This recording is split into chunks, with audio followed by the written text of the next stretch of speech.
Hola, ¿qué tal a todos ustedes, mis hermanos y hermanas en Cristo? Les saluda su anfitrión Ramón Elizondo, aquí en tu programa El Manso Cordero Podcast. En esta ocasión les traemos el episodio número 9, que se trata de el matrimonio bajo la ley de Dios. Aquí vamos a aprender cómo Dios quiere que hagamos esta unión, que es muy importante para la creación humana. Antes que nada, vamos a pasar a entrar en oración para que Dios bendiga este episodio.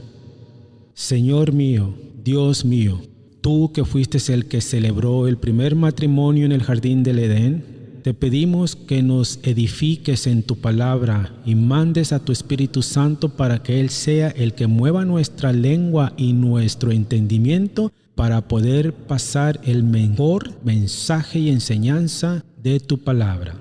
Te pedimos que bendigas a cada uno de los que van a escuchar este episodio, les abras su corazón, los invites a una reconciliación contigo y a una conversión justa y permanente. Te lo pido en el santo bendito nombre de tu Hijo Jesucristo, que vino a dar su vida por nosotros. Amén. Muy bien. Pues en este episodio vamos a hablar del matrimonio bajo la ley de Dios en conjunto con la nueva alianza, que es Jesucristo. Juntos vamos a descubrir la verdad del tema en cuestión. Primero, hablaremos de cómo eran los matrimonios durante el Antiguo Testamento, muy importante, y cómo deben de ser en el Nuevo Testamento. Pero antes que todo vamos a ver cómo Dios va a crear al hombre. Primero vamos a analizar nuestras Sagradas Escrituras. Espero que todos hayan traído una Biblia y vamos a leer el primer libro de la Biblia, que es Génesis, en el capítulo 2 de la segunda parte del versículo 4 hasta el 7. Dice así: el día en que Yahvé Dios hizo la tierra y los cielos, no había sobre la tierra arbusto alguno, ni había brotado aún ninguna planta silvestre, pues Dios no había hecho llover todavía sobre la tierra, y tampoco había hombre que la cultivara e hiciera subir el agua para regar toda la superficie del cielo, toda la superficie del suelo. Entonces Yahvé Dios formó al hombre con polvo de la tierra, luego sopló en su nariz un aliento de vida, y el hombre tuvo aliento y vida. Palabra de Dios. Aquí está diciendo que Dios formó al hombre de barro y le dio ese soplo de vida, el cual ahora conocemos como el soplo del Espíritu Santo, que es el Señor y dador de vida. ¿Okay? Ahora vamos a analizar cómo Dios va a crear a la mujer en Génesis 2, 21 al 24. Y dice así: entonces Yahvé hizo caer en un profundo sueño al hombre, y éste se durmió, le sacó una de sus costillas y rellenó el hueco con carne. De la costilla que Yahvé había sacado al hombre, formó una mujer y la llevó ante el hombre. Aquí está diciendo que Dios nos trae a la mujer hacia nosotros, los hombres. Entonces el hombre exclamó: esta sí es hueso de mis huesos y carne de mi carne. Palabra de Dios. Aquí está muy importante lo que está diciendo Dios, que creó una mujer para que fuera la compañera del hombre. Y aquí mismo Dios va a empezar a tomar su plan en serio. En el siguiente versículo, que es el 24, nos aclara Dios que esta pareja tienen una función que tienen que hacer. Leamos Génesis 2, 24. Por eso el hombre dejará a su padre y a su madre para unirse a su mujer, a la mujer que le acaba de dar Dios a Adán, y pasarán a ser una sola carne. Los dos estaban desnudos, hombre y mujer, pero no sentían vergüenza. Palabra de Dios. No sentían vergüenza porque eran divinos. Los hizo divinos al principio, ya después ya no fueron divinos sino mundanos por culpa del pecado. Entonces aquí está diciendo Dios que Él hizo a la mujer para el hombre con un propósito para que se juntaran como pareja. ¿Okay? Entonces ahora vamos a ver lo siguiente. Vamos a ver cuál fue el propósito que Dios tiene para esta pareja, Adán y Eva. Aquí vamos a descubrir el primer matrimonio celebrado oficialmente por el sumo y todopoderoso sacerdote, Dios. Fíjense cómo vamos a regresar a Génesis 1, porque la Biblia no es un libro que tiene una cronología del 1 al 10. La Biblia es para que tú te conviertas en un ingeniero espiritual y sepas enseñar de la mejor manera, porque hay muchas personas que se quedan a medias, solamente leen un pasaje y ya, con ese pasaje se van por el mundo diciendo que es así y no es así. La Biblia es como un rompecabezas, hay que juntar esos pedazos para poder enseñar correctamente a las ovejas de Jesucristo, ¿verdad? Muy bien, entonces vamos a leer dónde Dios celebró y cómo celebró el primer matrimonio en el primer libro de la Biblia, que es el Génesis capítulo 1 del 26 al 31. Y dice así: Dios dijo: hagamos al hombre a nuestra imagen y semejanza, que tenga autoridad sobre los peces del mar y sobre las aves del cielo, sobre los animales del campo, las fieras salvajes y los reptiles que se arrastran por el suelo. Y creó Dios al hombre a su imagen. A imagen de Dios los creó, varón y mujer. Aquí no está diciendo Dios que creó 3 géneros, o 4, o 5, o 6, o quién sabe cuántas letras ya. No. Varón y varona.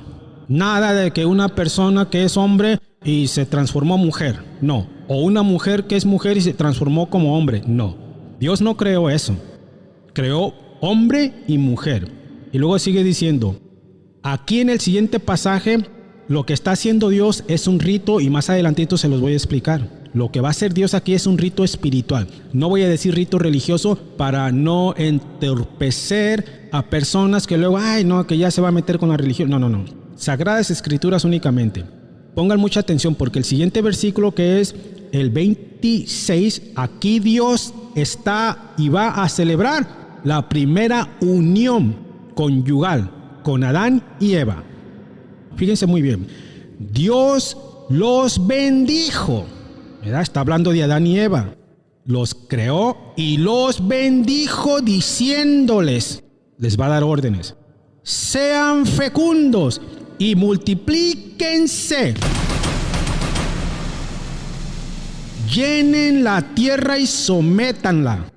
Tengan autoridad sobre todos los peces del mar y sobre todas las aves y todo lo que está ahí. Aquí les dijo: sean fecundos y multiplíquense. Aquí no les dijo: pero tengan cuidado, no tengan muchos chiquillos porque la vida está muy dura y no hay dinero para mantenerlos. Usen condón, usen pastillas anticonceptivas. No dijo eso.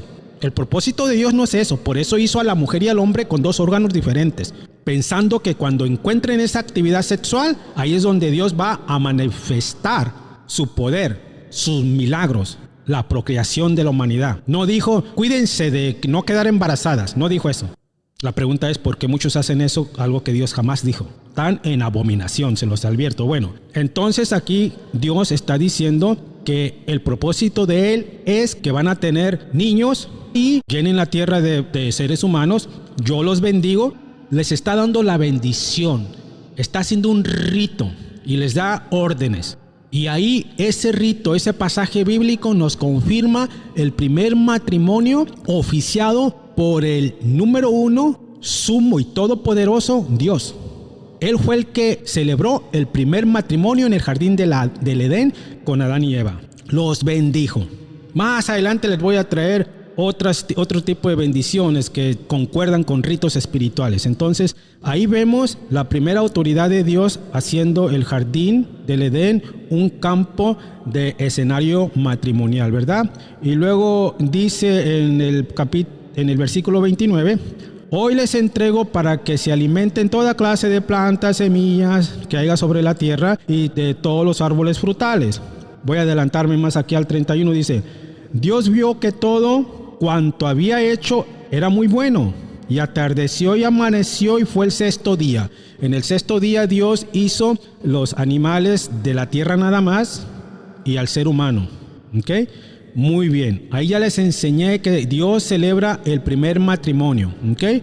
Entonces, vamos a hablar de lo que es un rito. Un rito es un acto de acuerdo a la Enciclopedia Libre, ¿verdad?, que es un diccionario del mundo, la palabra rito quiere decir un acto ceremonial o religioso que se repite dentro de una comunidad o congregación.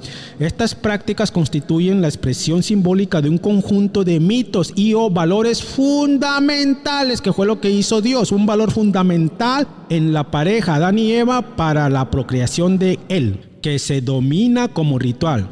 Se rige por pautas establecidas por la tradición o una autoridad. ¿Quién fue la autoridad en el jardín del Edén? Dios. La autoridad de ese rito fue Dios. En este diccionario, ¿verdad?, que es mundano, no es bíblico, pero si ustedes van a un diccionario bíblico, va a decir lo mismo acerca del rito. Entonces, voy a hablar del término sacramento. Se refiere a una comprensión teológica de cómo lo divino se manifiesta dentro de la creación, y específicamente un rito cristiano que se ha reconocido particularmente importante.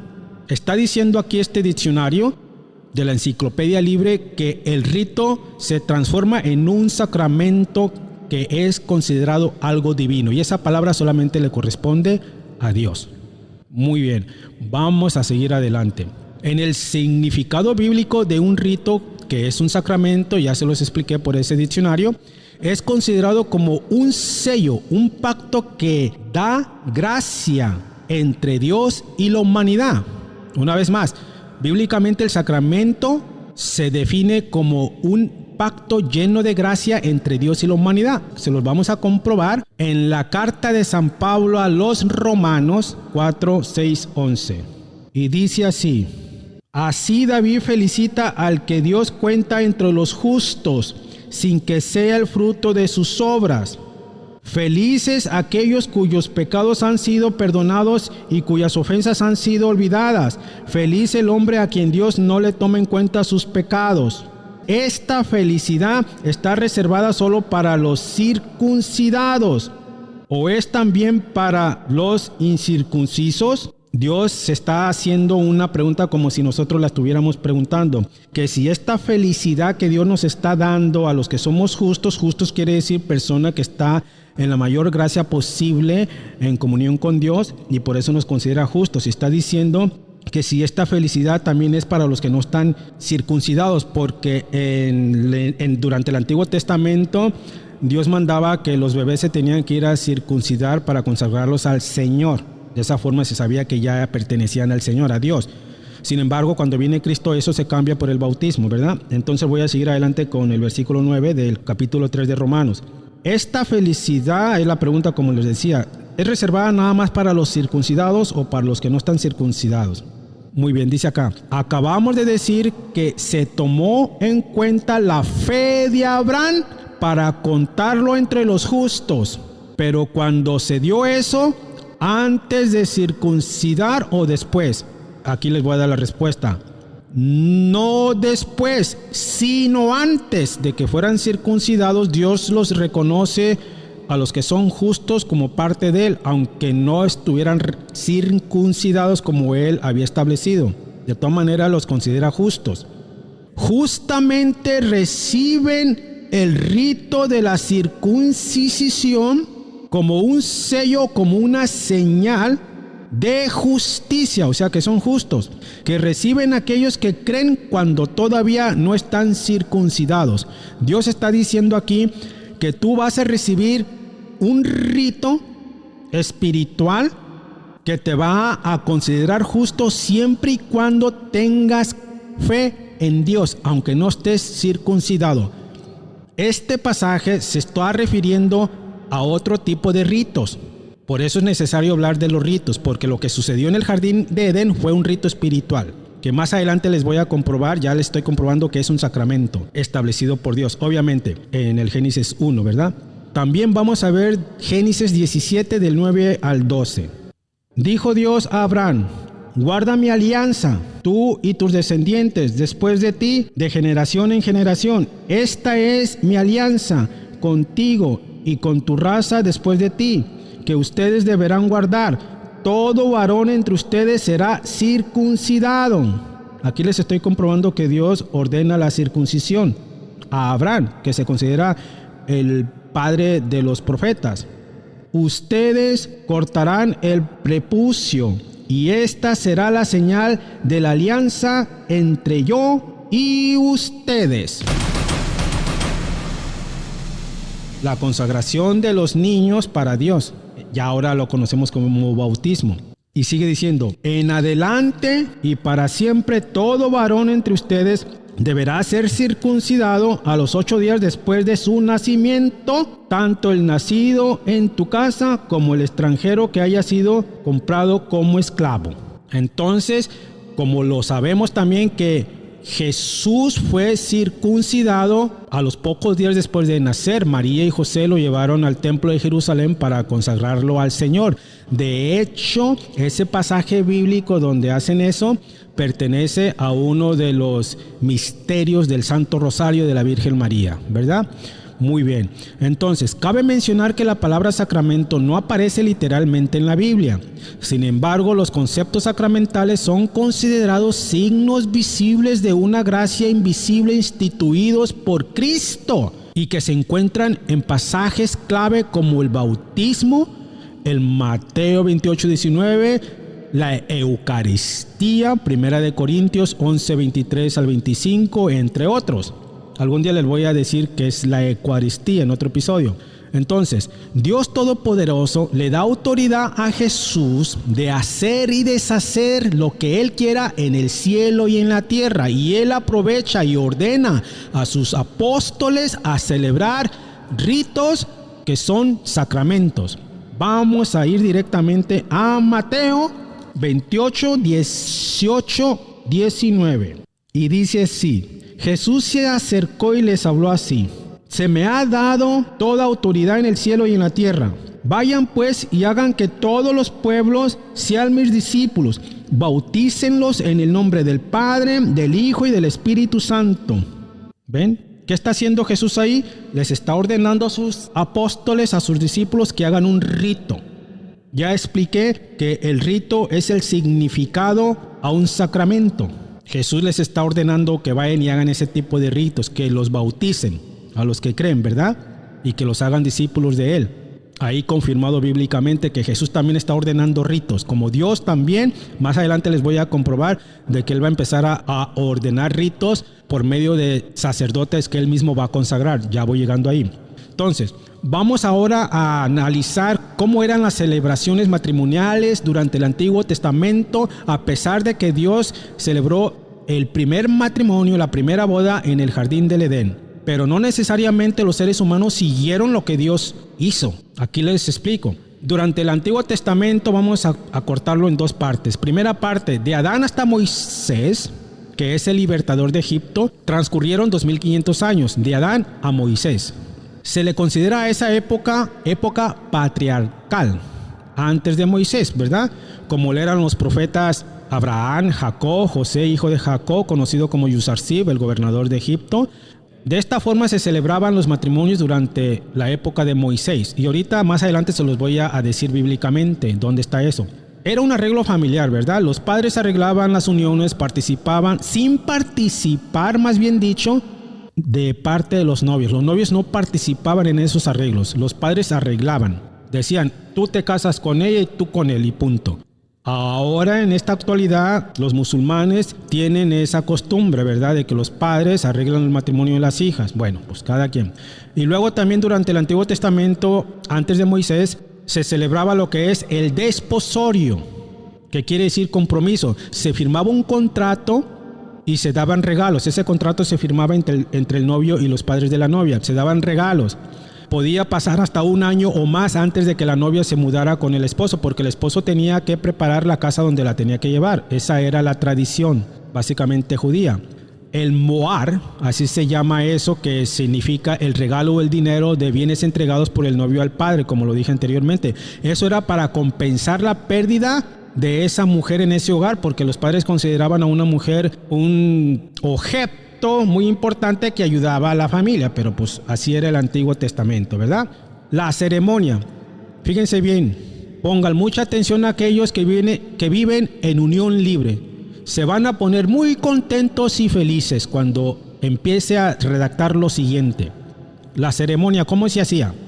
No había un sacerdote oficialmente celebrando una ceremonia. El matrimonio se consumaba cuando la novia era llevada a la casa del novio, generalmente de noche, y solamente se celebraba un banquete festivo. Ahora en la actualidad, las parejas, la mayoría, nomás se juntan así como lo están haciendo aquí. Es más, hasta lo hacen peor, porque ni siquiera el novio va y firma un contrato con el padre, no hay regalo ni nada, nada más se la roban, o más bien no es un robo, la mujer quiere irse con él y ya, sin ningún contrato de nada, ni a los padres los ignoran, a la Biblia la ignoran, y ahí se van pecando por toda la vida, ¿verdad? Bueno, pero no se mortifiquen, no se pongan enojones. Ahorita les voy a traer una información que les va a gustar mucho a los que viven en unión libre.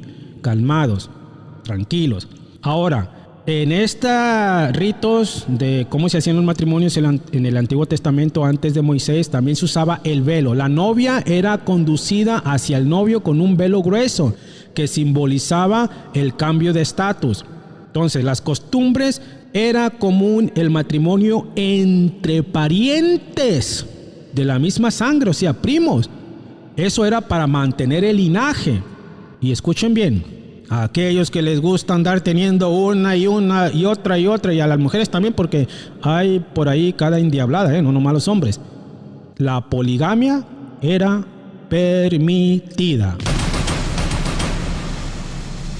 Hay que respetar, ¿ok? Vamos a contemplar ahora Génesis 24, donde Isaac el profeta, Isaac era hijo de Abraham, Isaac el profeta se junta con Rebeca. Dios va a usar como instrumento al hermano de Rebeca, Labán, así se llamaba Labán, para bendecir la unión conyugal entre su hermana y el profeta Isaac. Muy importante este pasaje que a continuación voy a decirles. Aquí Dios, y les voy a mostrar bíblicamente de que Dios ahora va a usar un instrumento que se llama persona, que es un ser humano, lo va a usar para que Él haga la bendición. Acuérdense que toda palabra escrita fue inspirada por el Espíritu Santo a muchas personas. Por lo tanto, si Dios aquí está diciendo que este hermano de Rebeca va a bendecir, así Dios lo quiere y lo ordena.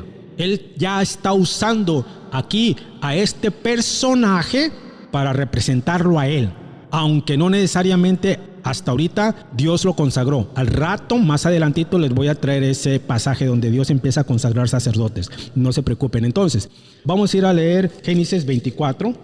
Dice así: Abraham era ya un anciano, muy avanzado en edad, y Dios le había favorecido en todo. Abraham dijo a su servidor, que era su mayordomo: pon tu mano bajo mi muslo y júrame por Yahvé, Dios del cielo y de la tierra, que no tomarás para mi hijo una mujer de raza cananea, pues vivo en medio de estos, sino que irás a mi país y buscarás entre mi parentela, o sea, sus relativos familiares.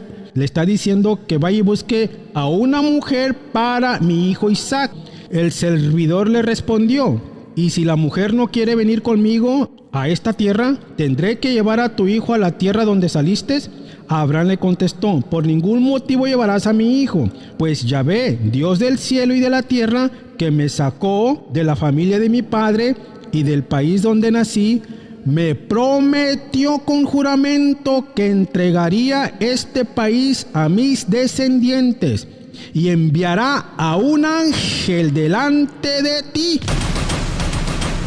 Abraham le está diciendo a su mayordomo que Dios le prometió que va a mandar un ángel junto con este mayordomo para que vaya en busca de esa mujer. ¿Okay? Y luego dice: si la mujer no quiere seguirte, quedarás libre de este juramento, pero en ningún caso llevarás para allá a mi hijo. El mayordomo colocó su mano debajo del muslo de su patrón Abraham y le juró que cumplirá ese encargo. Entonces el mayordomo se fue con camellos para obedecer las órdenes de su patrón. ¿Okay? Caminó hasta alcanzar la ciudad de Nahor en el país de Aram. Era ya tarde, la hora de que las mujeres salían a buscar agua al pozo. Hizo arrodillar a los camellos junto al pozo en las afueras de la ciudad. Entonces el mayordomo oró así: Yahvé, Dios de mi patrón Abraham, haz que me vaya bien hoy y muestra tu benevolencia para con mi patrón Abraham. Voy a quedarme junto a la fuente mientras las muchachas de la ciudad vienen a buscar agua, y una de ellas le voy a decir: por favor, incline tu cántaro para que yo pueda tomar agua. Si ella me responde: toma, y daré también de beber a tus camellos, haz que sea ella la que tú has destinado para tu siervo Isaac. Esta será para mí la señal de que has escuchado a mi patrón. No había terminado de orar cuando salió Rebeca con su cántaro al hombro. Era la hija de Batuel, el hijo de Milca, esposa de Nahor, hermano de Abraham. La joven era muy bella y aún virgen, pues no había tenido contacto con ningún hombre. Bajó a la fuente, llenó el cántaro y subió. Entonces el hombre corrió a su encuentro y le dijo, o sea, el mayordomo de Abraham, le dijo: por favor, dame un poco de agua de tu cántaro. Ella respondió: bebe, mi señor. Y bajando inmediatamente el cántaro sobre su mano, le dio de beber. Cuando hubo acabado de darle agua, le dijo: también sacaré agua para tus camellos hasta que se sacien. Fíjense nada más, lo que él estaba orando a Dios minutos antes se le cumplió. Dios cumple, ¿verdad? Dios cumple las cosas. Entonces vamos a continuar, me voy a brincar un poco de versículos. Dice: cuando acabaron de beber los camellos, él sacó el anillo, o sea, un anillo de oro, para colocarlo en la nariz de esta Rebeca. Y ese anillo era de 6 gramos. Y para sus brazos 2 brazaletes de oro, de 10 gramos cada uno. Y le dijo: dime por favor, ¿de quién eres hija? ¿Habrá lugar en la casa de tus padres para pasar la noche? Ella le respondió: soy hija de Batuel, el hijo de Milca. Y prosiguió: tenemos paja y forraje en abundancia y también hay lugar para pasar la noche. Entonces el hombre cayó de rodillas y adoró a Yahvé diciendo: bendito seas, Yahvé, Dios de mi señor Abraham, pues has mostrado una vez más tu bondad y fidelidad para con tu patrón, y me ha conducido a la casa del hermano de mi amo. Mientras tanto, la joven corrió y contó a la casa de su madre todo lo sucedido.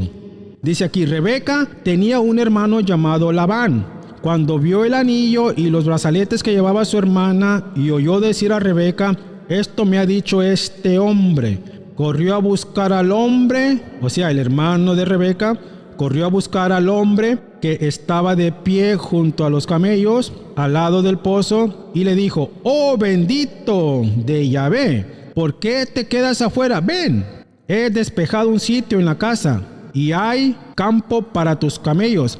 Entonces el hombre entró en la casa y también los camellos se pusieron a descansar. Dieron paja y forraje a los camellos, y a él y sus acompañantes les trajeron agua para que se lavaran los pies. Después ofrecieron comida, pero él dijo: no comeré hasta que no diga lo que tengo que decir. Labán dijo: habla. Y le contó todo ahí. No voy a leer otra vez lo mismo que ya leí. Bueno, total de que ahora acá más adelante en los versículos de este capítulo 24 dice que Labán y Batuel respondieron. Labán viene siendo el hermano de Rebeca: en todo está la mano de Yahvé y no tenemos nada que añadir. Ahí tienes a Rebeca, tómala y llévala contigo, que sea la esposa del hijo de tu patrón, como Yahvé lo ha dispuesto. Al oír esto, el servidor de Abraham se echó por tierra adorando a Yahvé. Luego sacó las joyas de oro y plata y también vestidos y se los dio a Rebeca. Hizo también valiosos regalos a su hermano y a su madre. Luego él y sus acompañantes comieron y bebieron. Pasaron ahí la noche y la mañana siguiente, apenas se levantaron, él dijo: permítanme volver donde mi señor. Entonces el hermano y la madre de Rebeca contestaron: que la joven se quede todavía algunos días más con nosotros y después se irá. Pero él insistió: si Yahvé hizo que mi viaje tuviera éxito, ustedes ahora no me demoren y déjenme volver a la casa de mi patrón. Ellos le dijeron: llamemos entonces a la joven y pidámosle su parecer. llamaron a Rebeca y le preguntaron: ¿quieres irte con este hombre? Ella contestó: sí, me voy. Entonces dejaron partir a su hermana Rebeca y a su nodriza, o sea, a su sirvienta de Rebeca, con el servidor de Abraham y sus hombres, y bendijeron a Rebeca diciendo, fíjense muy bien, aquí ya está Dios usando, como le estoy diciendo, al mismo hermano de Rebeca para hacer una bendición. Y bendijeron a Rebeca diciendo: hermana nuestra, ojalá des vida a multitudes y que tus descendientes se impongan a sus enemigos. ¡Qué bárbaro! ¿Verdad? Está usando Dios al hermano de la Rebeca para bendecirla. Entonces le levantó Rebeca con sus criadas, se montaron en los camellos y siguieron a los hombres. Fue así como el servidor de Abraham se llevó a Rebeca. Entonces Isaac acababa de volver del pozo, de un pozo donde sacan agua, pues estaba viviendo en una ciudad que se llamaba Negev. Al atardecer, como salía de dar un paseo por el campo, vio que se acercaban unos camellos. También Rebeca divisó a Isaac y al verlo se bajó del camello, preguntó al mayordomo: ¿quién es aquel hombre que viene por el campo en nuestro encuentro? Él le respondió: es mi patrón. Ella entonces tomó su velo y se cubrió el rostro. Acuérdense que les mencioné hace rato que las mujeres se cubrían el rostro si no estaban casadas, ¿verdad? Bueno, el mayordomo contó a Isaac todo lo que había hecho. Entonces Isaac llevó a Rebeca a la tienda que había sido de su madre Sara y la hizo suya y fue su esposa. La amó y así consoló por la muerte de su madre. Aquí nos está diciendo Dios que en el matrimonio, básicamente en la unión conyugal entre el profeta Isaac y Rebeca, sí hubo una bendición que Dios permitió que el mismo hermano bendijera eso, porque la palabra de Dios que está escrita en la Biblia es inspirada por el Espíritu Santo, ordenada por Dios. Entonces, Dios ordena a que se cuente y obviamente es directamente que Dios usa a ese mentado hermano para dar la bendición, ¿verdad? Aunque no esté consagrado todavía. Bueno, ahí ya les comprobé de que los matrimonios, cuando Dios celebró el primer matrimonio en Génesis 1, lo celebró así, un rito espiritual, y bendijo a la primera pareja. En la unión de Rebeca y de Isaac, indirectamente usa un personaje, porque él no va a estar bajando todos los días a bendecir los nuevos matrimonios, va a usar personajes, se los voy a comprobar más adelante. Ya ahorita les estoy comprobando que en el Antiguo Testamento también usaba personajes, en este caso no consagrados como lo era el hermano de Rebeca, Labán, ¿verdad? Ahí ya se los comprobé. Entonces, según la Biblia, el profeta Jacob, ahora voy a hablar de Jacob. Jacob es el hijo de Isaac. Él tuvo 4 mujeres con las que engendró a las 12 tribus de Israel. Las 2 primeras eran legítimas esposas, Raquel y Lía, hermanas de sangre. Estas 2 tenían como concubinas, o sea, siervas o esclavas, a Bilha y a Silfa, respectivamente. El padre de Lía y Raquel se llamaba Labán, que era hermano de Rebeca. ¿Ok? Fíjense nada más. Aquí el hermano de Rebeca tenía 2 hijas y esas 2 hijas pasaron a ser esposas de Jacob. En ese caso, Labán se convirtió en tío y suegro de Jacob. Básicamente, Jacob era primo de Lía y Raquel. Y eso lo van a encontrar en el Génesis 29, 16, 30. Esta historia que les acabo yo de decir de cómo el profeta Jacob se unió con estas mujeres. Ahí vayan y lean todo ese capítulo 29, 16, 30. Ahí está diciendo que así es como en ese capítulo no está mostrando de que Jacob recibió una bendición de alguien. No está mostrando. Nadie bendijo a Jacob.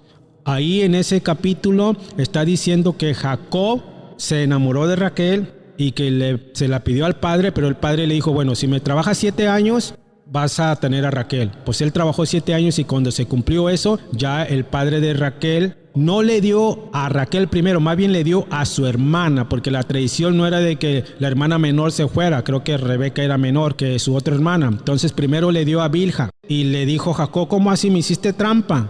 Yo quiero a Raquel.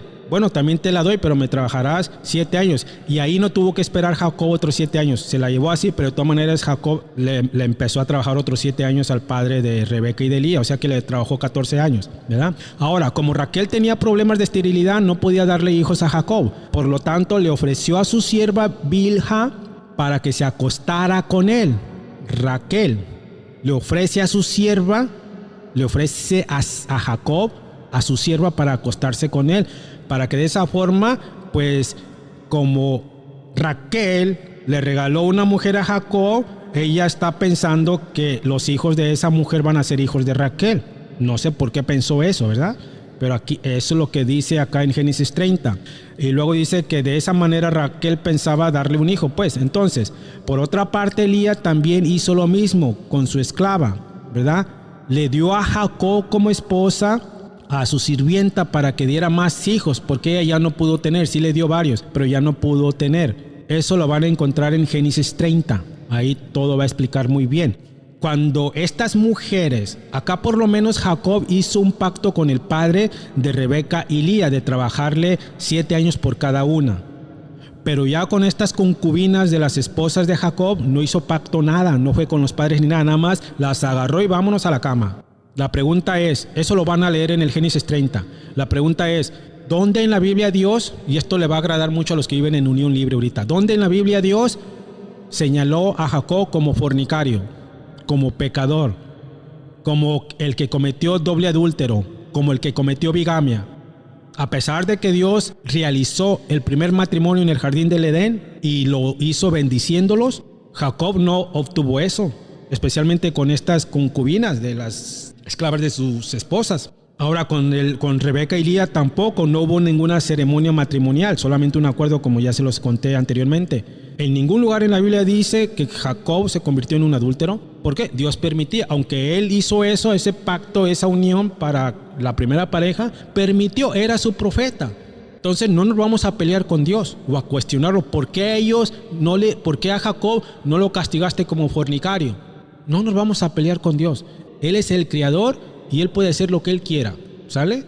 Solamente hay que adaptarnos y ya. Pero eso no quiere decir que tengamos la puerta libre, que también nosotros nos hagamos eso o vamos a hacer eso. De hecho, en la actualidad la mayoría de las parejas están haciendo lo que hizo Jacob con las concubinas. Nomás las agarra y vámonos.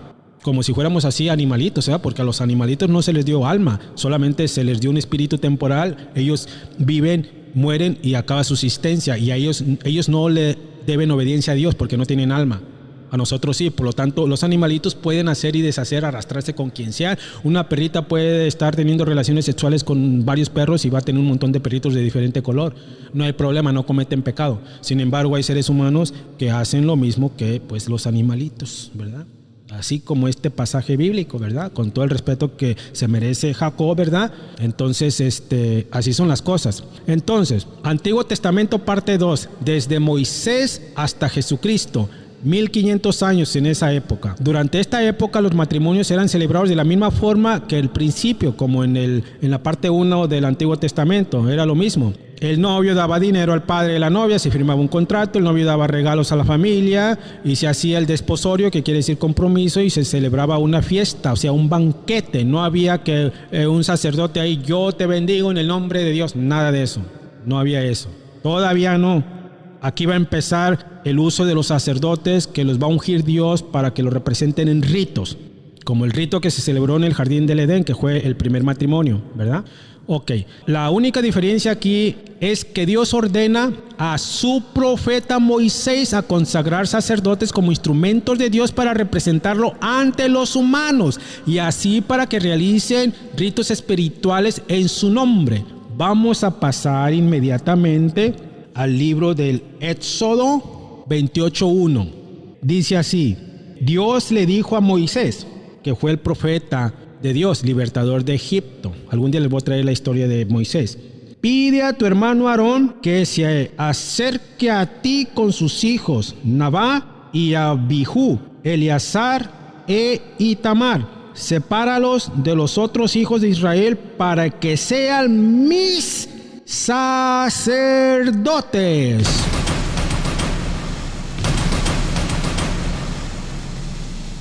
Antes de Moisés ya había sacerdotes, pero no estaban ungidos por Dios. No los estaba llamando para que los sirvieran a él, solamente enseñaban cosas de Dios. Ya con Moisés, Cristo está diciendo que quiere que estos personajes se conviertan en sacerdotes. Éxodo 28:1. Vamos a brincarnos a Éxodo 29:1-9. Y le dice Dios a Moisés: esta es la manera como consagrarás a los sacerdotes. Dios está instituyendo la consagración a los sacerdotes. Es muy importante este versículo, este pasaje, especialmente aquellos que ven mal a los sacerdotes. Pongan atención. Tomarás un novillo y 2 carneros sin defecto alguno, panes ancimos y una torta sin levadura, amasada con aceite, como también buñuelos, acimos, untados con aceite. Todo lo harás con la flor de la harina de trigo. Puesto en un canastillo lo ofrecerás junto con el novillo y los 2 carneros.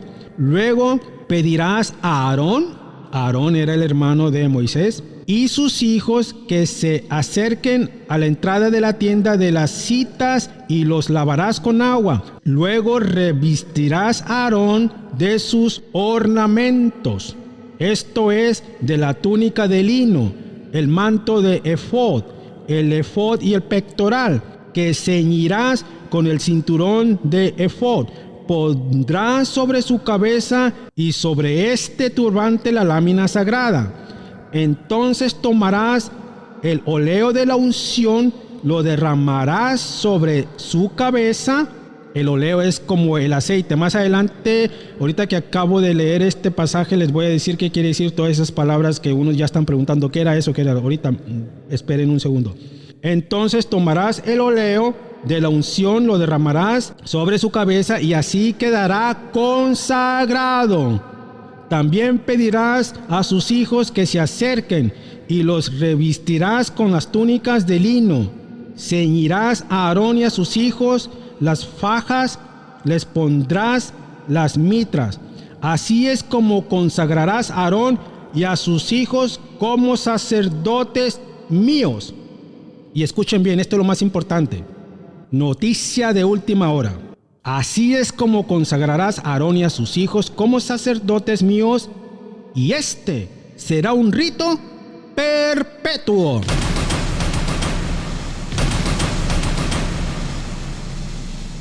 Dios está diciendo que va de hoy en adelante, a partir de Moisés en adelante, va a consagrar a sacerdotes, y ese rito va a ser para la consumación de los siglos.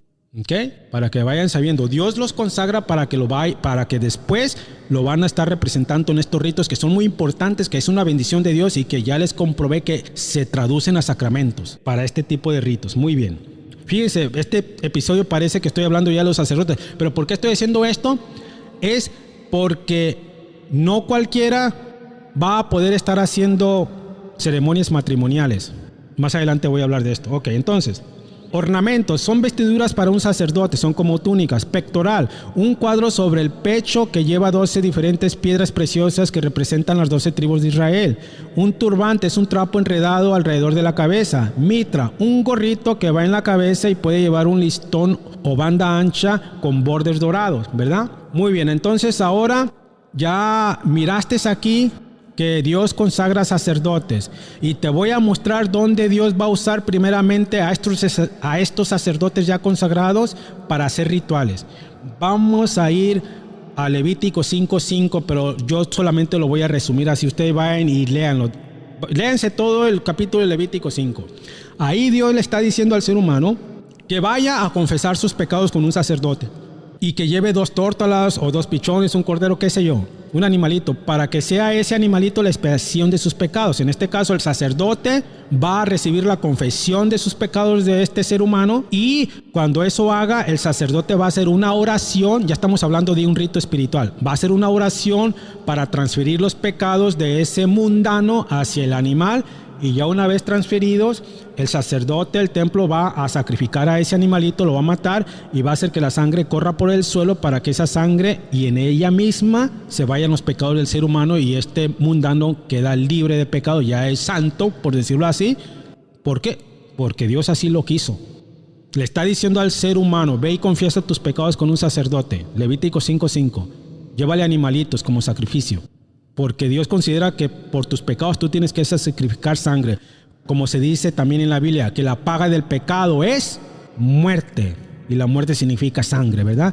Pero ahora ese cordero que derramó su sangre, ahora nuestros pecados ya no se van a pagar con animalitos.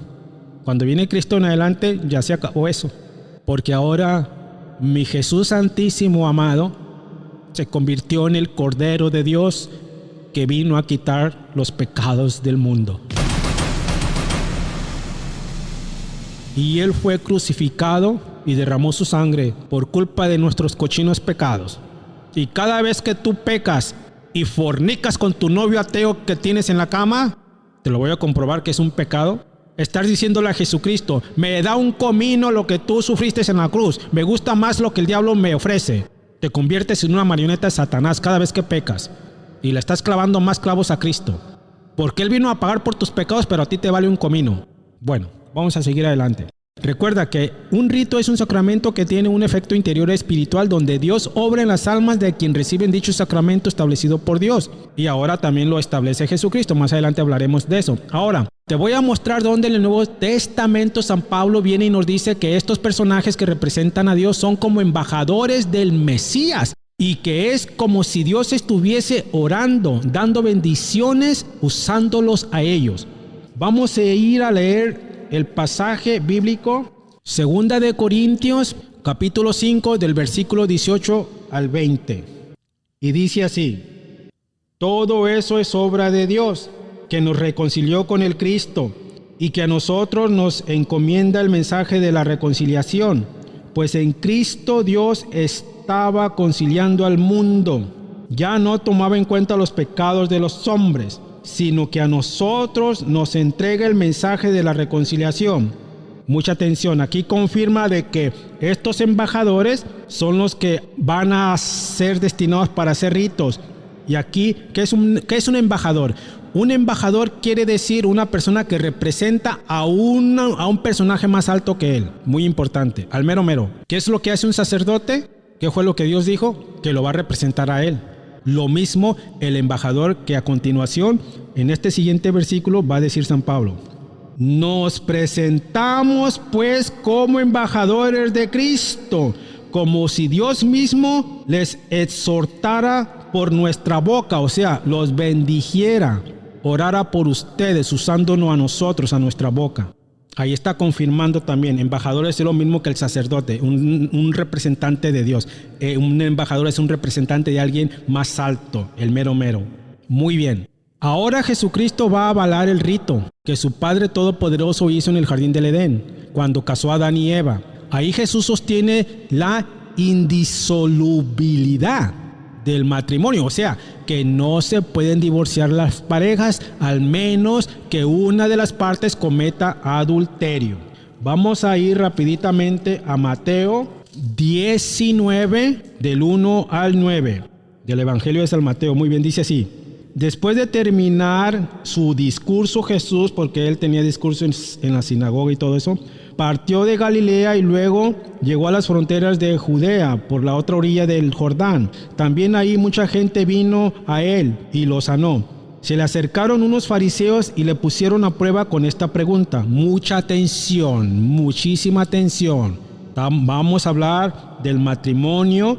Este no es un episodio para hablar del divorcio, pero es muy importante. Un día voy a hacer el episodio del divorcio.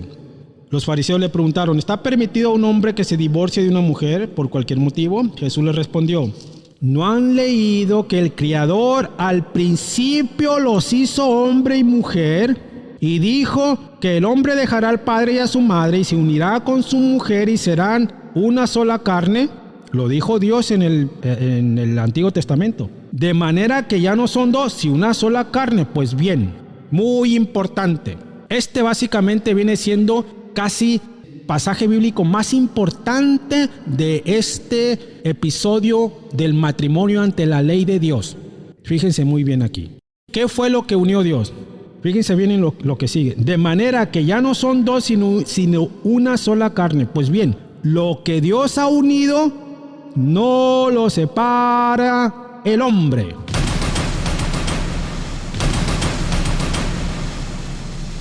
¿Qué fue lo que unió Dios en el jardín del Edén, en el capítulo 1 del Génesis? ¿Qué fue lo que unió? Al hombre y a la mujer. Jesús está recalcando aquí que lo que Dios unió, el hombre ya no lo puede separar. Está aprobando y sosteniendo lo que su padre estableció al principio en la unión matrimonial, en el jardín del Edén.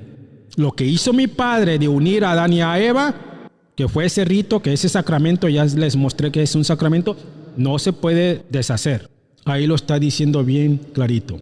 Entonces los fariseos le preguntaron, ¿por qué Moisés entonces ordenó que se firme un certificado en el caso de que se divorcien? Jesús contestó, Moisés vio a los tercos, que eran ustedes, y por eso permitió despedir a las mujeres. Pero al principio no fue así. Y ahora pongan mucha atención, muchísima atención en el siguiente versículo, que viene siendo Mateo, capítulo 19, versículo 9. Si Moisés tenía la ley de que pudieran repudiar a la esposa, ahora Jesús dice, ya no se vale, porque se le dio todo poder a Jesús en la tierra y en los cielos. Ahora digo yo, dice, el que se divorcia de su mujer y se casa con otra, comete adulterio. El pasaje que les acabo de dar, tuve que omitir algo muy importante para que entiendan. Una vez lo voy a volver a decir. Omitiendo eso, Jesús dijo, yo les digo, el que se divorcia de mujer y se casa con otra comete adulterio. ¿Qué fue lo que yo omití? Es lo siguiente, aquí dice Jesús que el que se divorcia de su mujer y se casa con otro comete adulterio, excepto si su pareja le es infiel, le hace una unión ilícita con alguien más, que se vaya y se acueste con alguien más. Esa es la única excepción que Jesús está dando para que te divorcies. Entonces aquí está diciendo, si tú te divorcias, si yo me divorcio de mi mujer y me caso con otra, cometo adulterio. No se vale divorciarse. Ya dijo Jesús, lo que mi padre unió en el jardín del Edén no se separa nunca. Y aquí está diciendo, al menos que sea por causa de que te pusieron el cuerno, en pocas palabras, te fueron infiel. Entonces vamos a decir que a mí, mi esposa, me pone el cuerno. Dice Jesús, sí Ramón, te puedes divorciar. Esa es la única excepción que yo te concedo el divorcio. Está diciendo Jesús aquí en Mateo 19:9. Si te pusieron el cuerno, está bien, divórciate. Entonces, si a mí que me pusieron el cuerno me divorcio y me caso otra vez, ¿Jesús me considera que cometí adulterio? No. Él considera al que oficializa el adulterio, al que empieza a cometer adulterio, a ese lo considera pecador. A mí no, porque yo fui la víctima. Solamente que si yo me caso por otra razón, si yo me divorcio y me caso por otra razón, ahí sí soy adulterio yo. Porque solamente Jesucristo dice que la única forma de que tú te divorcies es que tu pareja te fue infiel. Si a mí me ponen el cuerno y me caso con otra persona, Jesús dice ahí que yo soy pecador, que soy adúltero, no. Porque yo no fui infiel. Fue la mujer la que me fue infiel, yo no. Es la única ventana que se mira en toda la Biblia que Jesús permite que te divorcies, que es lo que se traduce a que si yo, el victimario, me divorcio, que Jesús me da la ventana libre y me vuelvo a casar, cometo adulterio. Jesús no dice eso ahí, dice que solamente el que cometió adulterio al principio. Entonces tú tienes la posibilidad de divorciarte porque te pusieron el cuerno. Sin embargo, acá en 1 Corintios 7:39, San Pablo nos dice que la única razón para volverse a casar es cuando tú quedas viudo o viuda, pero siempre y cuando sea ante la ley de Dios. Bueno, Ramón, entonces acá San Pablo está contradiciendo a Jesús, ¿o qué?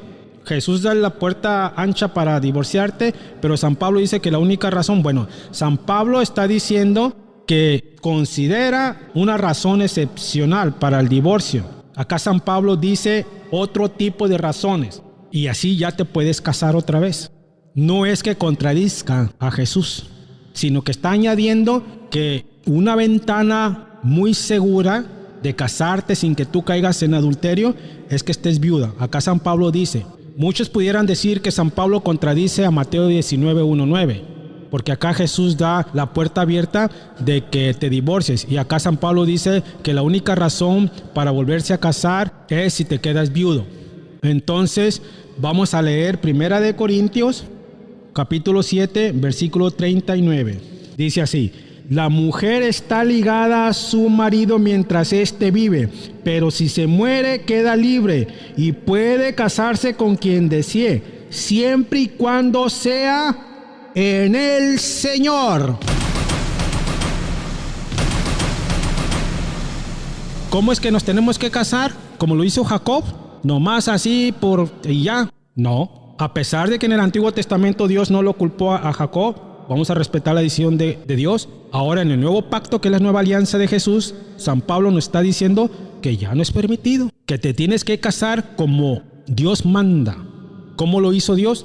Dando una bendición y dándole las tareas de lo que tienen que hacer, multiplicarse y ser fecundos, ¿verdad? No les dijo, tomen pastillas anticonceptivas porque la vida está muy dura, tengan pocos chiquillos, usen condón. No dijo eso. Entonces, ¿por qué lo haces? Tengan cuidado. Sin embargo, también San Pablo dice que en 1 Corintios 7:10 en adelante, que se puede llegar a una reconciliación con tu pareja, o mejor que permanezcan solteros. Al igual que habla de los que están casados con una persona no creyente, pues el que no cree, no hay problema, siempre y cuando haya uno que crea en Dios. Si tu pareja no cree en Dios, pero tú sí, tú santificas a tu pareja, al incrédulo. Vayan y léanse todo ese capítulo 7 del 1 Corintios para que aprendan más cosas. Entonces, hermanas y hermanos, pues ya se está haciendo pues tarde, ¿verdad? Ya nos pasamos. Este es el episodio más largo que he hecho, yo creo. Aquí les comprobé que al principio no había tanto problema. La unión libre, Dios no la ponía como un pecado grande, ¿verdad? Lo vimos en el pasaje de cómo se casó el profeta Jacob, ¿verdad? Y otros personajes más bíblicos. Lo malo es que aquí no puedo yo traerles cada uno de los personajes porque pues nunca vamos a acabar, pero les di los pasajes más importantes para que entiendan cómo es el matrimonio ante la ley de Dios. Ya les comprobé bíblicamente que Dios va a usar sacerdotes para hacer ritos, y el juntarse con una persona para tener una vida conyugal, Dios nos muestra al principio de su libro el Génesis que tiene que ser un rito donde haya una bendición. Por eso Él consagró a sacerdotes por medio de Moisés y dijo que ese tipo de consagraciones va a ser perpetua. Se van a seguir consagrando sacerdotes para que lo representen a Él. Se los comprobé bíblicamente que eso es lo que Él está mandando.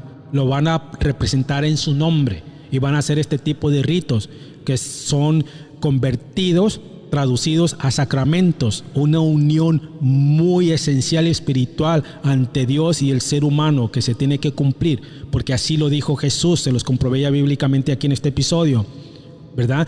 Que lo que Dios unió, que fue el matrimonio, la primera pareja, y coherentemente todas las demás parejas que vayan a venir, que no lo separe el hombre, al menos que te pusieron el cuerno, pues sepárate, ¿verdad? Y entonces ahí la situación está de que ya no podemos ser tan libres. No hay ninguna otra razón. Si tu pareja te pega, te da golpes, pues sepárate, pero no te cases. Porque solamente Jesucristo dice, divórciate si te fueron infiel. Esa es la puerta abierta nada más. Ninguna otra razón voy a validar para que te divorcies. Entonces, si te pegan, ¿a poco Jesús quiere que me estén pegando?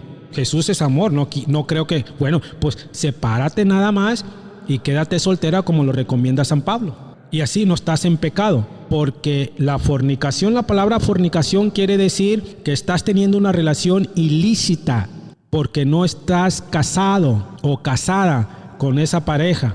Eso quiere decir fornicación. Un día voy a traer un episodio completo de la fornicación, que es el pecado que está establecido en los 10 mandamientos que Dios le dio al profeta Moisés en el monte Sinaí 1500 años antes de Cristo. Es uno de los pecados mortales, la fornicación y el adulterio. Entonces, si tú vives en unión libre, aquí yo ya te comprobé bíblicamente que uniones del matrimonio tienen que ser basados en un rito espiritual como lo estableció Dios en el Génesis capítulo 1. ¿Por qué razón? Porque es un pasaje en el cual nosotros estamos viendo ahí, Dios nos está enseñando bajo su palabra que cuando tú te unes con una persona recibes la bendición de Dios, pero Él no va a bajar para bendecirte a ti personalmente. Por eso está usando a estos sacerdotes. Ahora, Ramón, ¿los pastores también pueden casar? Dios unge a sacerdotes. Sin embargo, Jesucristo en sus evangelios, después de resucitado, vino y le dijo a Pedro: pastorea mis ovejas, pastorea mis corderos. Tú eres el pastor de mis ovejas. Estas ovejas que andan perdidas, desubicadas, necesitan un pastor. No dijo Jesús, necesitan un sacerdote. Sin embargo, Jesús da el oficio de sacerdotes a sus apóstoles en la Eucaristía, ¿verdad? Que conocemos como la última cena. También da el sacramento de la penitencia, que es la confesión, cuando Jesús le dijo a sus discípulos: vayan y perdonen pecados. A los que los perdonen serán perdonados, y a los que no, pues ya se amolaron. Ese es otro sacramento. Conocemos el sacramento del bautismo, aunque el bautismo no necesariamente ya se requiere que sea sacramento, y ya lo comprobamos en el episodio de la importancia del bautismo, que cualquiera puede bautizar. Y tenemos también el sacramento ya matrimonial, que tiene que ser el rito como lo hizo Dios. Como dijo Jesús, lo que unió Dios, que no lo separe el hombre. Y ya les comprobé que ese tipo de ritos para unir a parejas, ahora ya va a usar Dios a sus sacerdotes para hacer ritos que son ya sacramentos. Entonces el matrimonio es un sacramento. Y si tú no estás casado o casada como lo manda Dios, bajo este rito que hizo Dios, recibir la bendición de Él, tienes problemas de pecado. Aquí Dios no dijo: vayan a la esquina con el registro civil y cásense con ese mundano. No dijo. A ese mundano no le dio la autorización. Solamente le dio la autorización a los que van a prepararse primeramente a estudiar, a conocerlo a Él, para luego ungirlo. Se los comprobé bíblicamente. O sea, no cualquiera puede casar. Yo conozco pastores que han ido hasta otros países a recibir mucha entrenamiento, mucha teología pastoral, estudiar las escrituras y todo eso, y hacen ritos ellos y celebran matrimonios, bautizos y todo eso, porque la Biblia dice que tienen que estar preparados. Entonces, aquí, ¿qué es lo que hace un pastor? Predica a las ovejas. ¿Qué es lo que hace un sacerdote? Predica a las ovejas también. Tienen dos funciones muy iguales. Tanto Jesús ordena el sacerdocio indirectamente en la Eucaristía, en la confesión de los pecados, que es la penitencia. Ya les expliqué eso. Ustedes vayan y búsquenles dónde está eso, pues que les cueste las cosas de Dios. No puedo estarles dando todos los versículos, ¿verdad? Pero lo que quiero que sepan, que el sacramento matrimonial, si tú te llegas a juntar con alguien, hay que hacerlo como Dios manda, como dijo San Pablo. Ahí San Pablo nos recuerda en 1 Corintios 7:39 que si tú te quieres casar, que sea siempre y cuando bajo la ley de Dios. Te lo comprobé bíblicamente. ¿Cuál es la ley de Dios? Bendición espiritual. Y que ahora se usan representantes o embajadores, que se pueden llamar ya sacerdotes, pastores, como tú quieras. Ahora, que estos pastores no estén dentro de la iglesia que fundó Jesucristo sobre Pedro, ¿quiere decir que sus celebraciones matrimoniales que hace un pastor en su iglesia son válidos? La pregunta es para ustedes, que vayan a decir que no son válidos porque no están dentro de la iglesia que fundó Jesucristo sobre Pedro. ¿Hacia acaso tú crees que esas personas que se casaron en esa iglesia protestante celebrada por un pastor, ¿a poco tú crees que ellos van a vivir toda la vida en fornicación y que se van a ir al infierno? ¿Tú crees que una pareja que se casó bajo la iglesia católica se va a ir al cielo? Contesten. Que alguien me compruebe de que todos los católicos se van a ir al cielo porque se casan por la iglesia. Que me compruebe uno, que venga y me refriegue en la cara que así es. Hermanos, no quiero ofender, no estoy peleando con los católicos, no soy protestante, pero les dije yo, me imagino que ustedes ya saben que yo soy periodista, y a mí me enseñaron en la universidad que tenía que ver la moneda por los dos lados. Eso es lo que hago aquí en esta enseñanza, en esta teología pastoral que les doy. Yo veo la moneda por los dos lados. Por eso les tuve que traer cómo se celebraban los matrimonios antes, que eran así, nada más como lo hacen ahora la mayoría de las parejas. Nomás se van ahí, se rejolan y se revuelcan y ya. Pero ya Jesús vino y dijo que ya no se vale eso. A pesar de que Dios enseñó bíblicamente, como lo fue con Isaac y Rebeca, ¿verdad? Que sí usó al hermano de Rebeca para bendecir a Rebeca en su nueva unión conyugal con el profeta Isaac. Usó indirectamente, a pesar de que todavía no consagraba a nadie. Entonces, pero también Jacob hace lo mismo, pero él no recibe nada ni bendiciones. Y Dios no le dijo nada, no hay problema. Entonces, tengan en cuenta eso. Dios nos va a juzgar por lo que nosotros hicimos, o sea, por el corazón. Nos va a juzgar por nuestro corazón. No nos va a preguntar de qué religión vienes. Si eres protestante, al infierno. No. Si eres católico, al cielo. No. Si estás pensando eso tú, estás muy verde para las cosas de Dios, pero aquí estoy para enseñarlos a todos. No se nos va a preguntar de qué religión venimos, porque la verdadera iglesia de Cristo es aquellos que creen y obedecen a su Padre y a las enseñanzas que Jesucristo nos dejó y a sus sacramentos que Él nos dejó también, porque hay varios que se rehúsan a obtener estos sacramentos, que son protestantes. Lo siento mucho, pero Dios dijo bien claro, o sea, Jesús dijo clarito, aquel que no recibe mi cuerpo y mi sangre no tiene nada que ver conmigo. Eso traducido a la Eucaristía, o sea, la hostia que nos dan en la Iglesia Católica transformada en el cuerpo de Jesucristo. Jesús dijo que teníamos que hacer eso en su memoria. Si tú no comulgas, tienes un problema y te vas a ir al infierno si no comulgas. Un día voy a hablar de la Eucaristía. Un día voy a hablar del perdón de los pecados, o sea, el sacramento de la penitencia, que es confesar los pecados. Voy a traer ese episodio. Por lo tanto, pues ya les di esta enseñanza del matrimonio. Espero y se hayan arrepentido, o tal vez a algunos les va a valer, pues no hay problema. Muy bien, pues muchas gracias por estar aquí.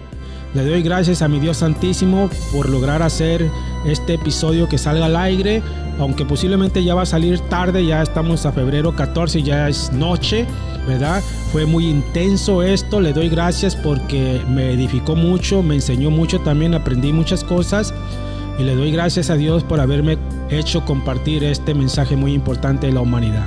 Que Dios los bendiga a todos ustedes y que reciban la paz que Dios le dio a sus discípulos. Amén.